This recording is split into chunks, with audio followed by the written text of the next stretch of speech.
des épices, même un parfum masculin plutôt. Poivré. Des odeurs de foule, des odeurs de jeunesse, de rébellion. Et puis bien sûr les bombes lacrymogènes qui pleuvaient jour et nuit. Quelque chose de sulfureux. J'imagine un parfum très fort, un parfum assez lourd, en fait, assez lourd et même mais un peu agressif. Je sais pas, mais en tout cas ça a mal tourné comme odeur. Un peu accommodant.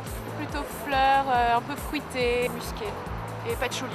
Oui, absolument, parce que le patchouli, c'est vraiment la fleur, c'est l'odeur du flower power, donc c'est le mouvement de libération qui est aussi un mouvement de libération sexuelle. Le patchouli est une odeur très très addictive, donc forcément il devait y avoir des odeurs de patchouli mêlées à des odeurs de foule, c'est les barricades. Je verrais bien Opium, Opium du Saint-Laurent. Flower Bomb de Viktor & Rolf. Je dirais peut-être Délices de Cartier. À la limite les femmes, ce côté déluré, Chalimard peut-être, mais très très fort. Ouais.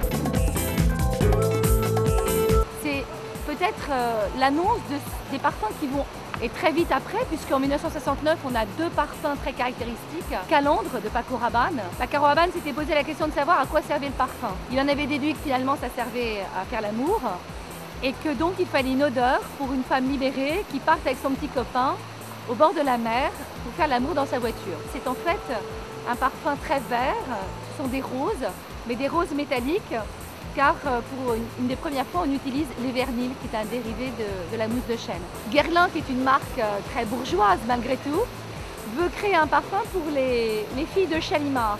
Ce sera Chamade. Et l'égérie de Chamade, c'est Brigitte Bardot, qui là encore est tout de même l'icône de la libération sexuelle.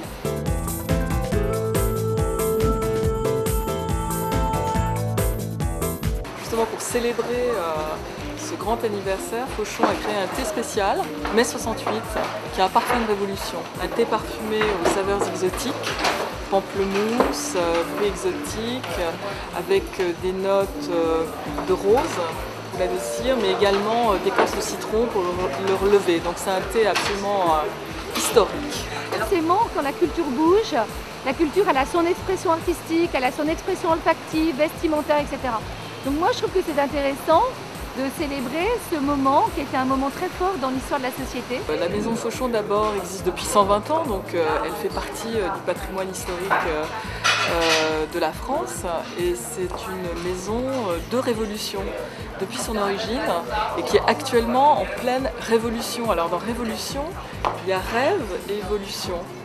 Donc c'est vrai que la correspondance avec mai 68 elle est là.